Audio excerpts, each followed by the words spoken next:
Hello guys, welcome back to S3D, and this is going to be a review of the Bandai Gunpla High Grade HGUC 144 scale Juaggu Unicorn version. So it's been a while since I reviewed a high grade Gunpla kit. I wasn't expecting to review this thing. The funny thing is, I actually bought this kit from Thailand last year in June 2021. I looked through my eBay records. And what happened was the seller sent this item out on June something, like June 3rd or something, 2021. And the item got lost. The tracking didn't get updated until like September 25th, 2021. And then when I received the kit in October, I think October something, October 6th or 7th, 2021, the whole thing was completely smashed. The box was like all soggy and stuff like that. I don't know what happened to it. And then basically I just donated the what I got to my local hobby shop for parts. It was just completely destroyed.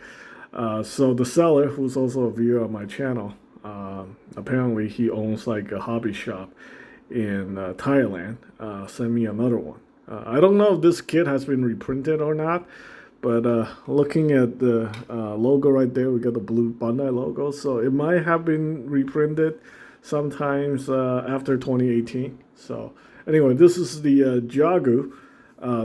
This is a kit that I was very reluctant to get because I don't like the way it looks. Normally, I would like build. I plan on reviewing every single Xeon kit for HGUC. It's just a Juaggu, since it looks so weird. I kind of didn't want to spend money on it. But yeah, last year, I decided, I need to complete my HGUC playlist. So if you guys are new to my channel, I have like the most extensive HGUC playlist with all the kits. I think I have over 230 kits reviewed in the HGUC line, so that's maybe a little bit pretty impressive. Actually, no, I don't think I have 230 kits reviewed. I think I have like 100 something. Yeah, 230, that would probably be the entire line. I have like, I don't review the doubles, and there's some stuff that I didn't touch. So, but it's mostly pretty complete compared to other YouTubers. So, yeah, anyway. Yeah, so there's a box, and here we have the instruction manual. I look at these when I was doing the unboxing. So let's take a more detailed look. So this is the one that we sing in the Unicorn series, and you can see right here. Apparently, you can open this up. They say you can. Well, I mean, they recommend that you paint the inside for detailing. That's up to you. I didn't do anything. I didn't even put on the fall stickers, and it shows the stuff that was shown in the OVA or the Unicorn TV series. So yeah, it's a pretty simple kit. If you watch my build video, it's pretty simple. It's got some okay gimmicks. I end up gluing some of the parts because I didn't want to deal with shenanigans. But the one thing I didn't do is I didn't use all the full stickers because I know they're just gonna look absolutely terrible. It is a very goofy mobile suit, to be honest with you. And there's also the decals, which I didn't use. I think this is probably gonna look pretty bad too. So yeah, I'm just gonna keep it clean. I might actually paint the parts, but I'm thinking about just taking this kit to my local hobby shop and put it up on consignment. I'm sure somebody will probably have use for it. So anyway, it's actually pretty solid, believe it or not. It's not like quite solid like a Robot Damashi figure, but it's pretty damn solid for a model kit for a Gunpla. So yeah, I mean, it really doesn't have a lot going for it. It doesn't have knees, it doesn't have elbows. So most of it is just like, pretty simple articulation polycaps. And I did glue some of the parts, so we don't have to deal with shenanigans like these things coming off. So yeah. So anyway, let's go ahead and go over the articulation. We have the polycap to the ball joint right here for the feet, and then we have a swivel here. That's a polycap straight peg. There's a little bit of articulation right here, so you can move that. We have the waist articulation. This is actually a polycap too. It's actually a ball joint. but there's really not much you can do. And yeah, unfortunately, no color accuracy here. I wish these were separate parts, but they want to give us full sticker for it. I did use a full sticker for the trunk section. Honestly, it looked kind of bad. Let's see if I can fix it. I don't know if I can fix it or not. But yeah, this is not good. So it is what it is, man. So there you go. Yeah, the head has articulation. There's a bendy wire in here for the trunk section. This looks super goofy, but whatever. Let's go ahead and pop the head off. Yeah, no, this is not right. This section actually go in here like that. In here we have the lever for the mono eye, so you can adjust that, so you can have the mono eye, looking at this way, that way. Just probably couldn't keep it like that.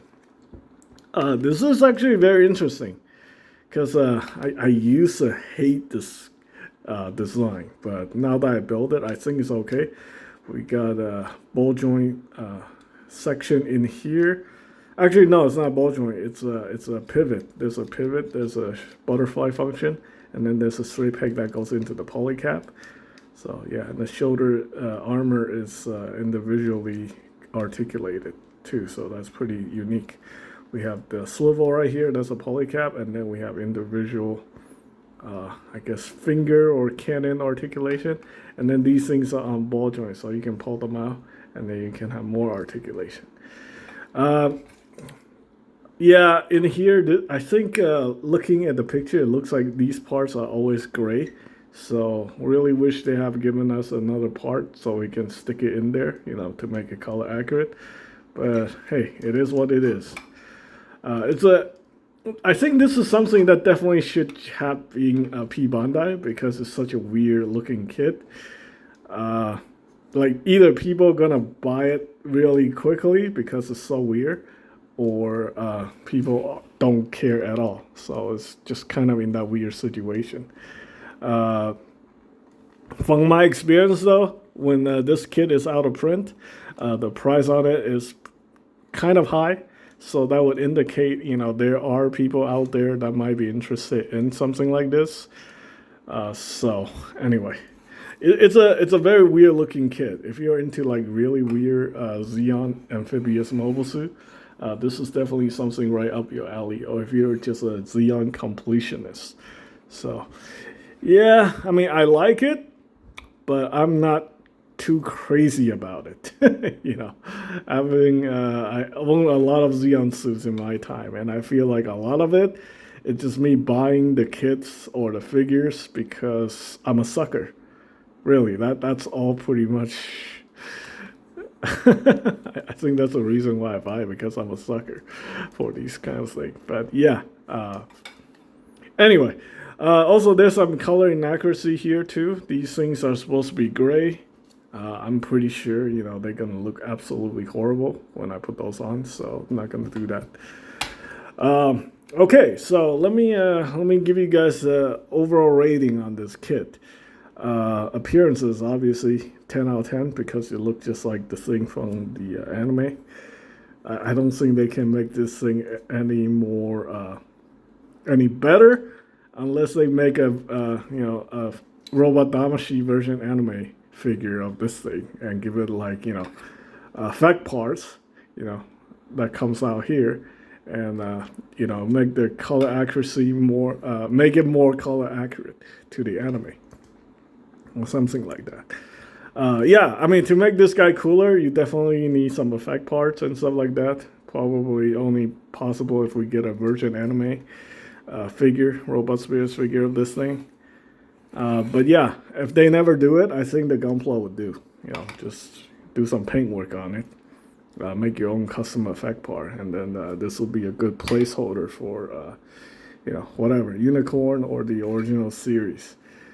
So this review is all over the place. Appearances 10 out of 10. Articulation, well, it's a very weird mobile suit. It's got articulation, so you can't really complain. So definitely give it a 10 out of 10 for articulation.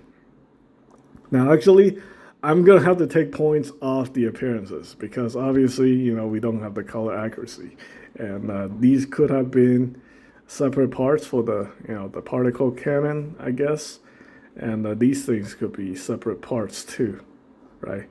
I mean, it's not really asking for a lot. So 9 out of 10 for appearances. In terms of value, depends on how much you're paying for this thing. I think retail for this kit is probably around $18 to $25. So if you're paying like $25 for this kit, I think you're okay. It's such a weird mobile suit anyway. Usually this thing when it's out of print goes for around $40, which I don't know. Unless you're really serious about it, I don't think you'll be buying it. So, yeah, the kit came out in 2012, and now it's 2022, so it's a 10-year-old kit. Can't really complain anything about it, unless you're paying like $40 for it, then I don't recommend paying $40 for it. But, yeah, anyway, so overall rating, 8 out of 10. Yeah, if you like weird Xeon mobile suits, and this is definitely something I can recommend. If you don't care, well, then whatever.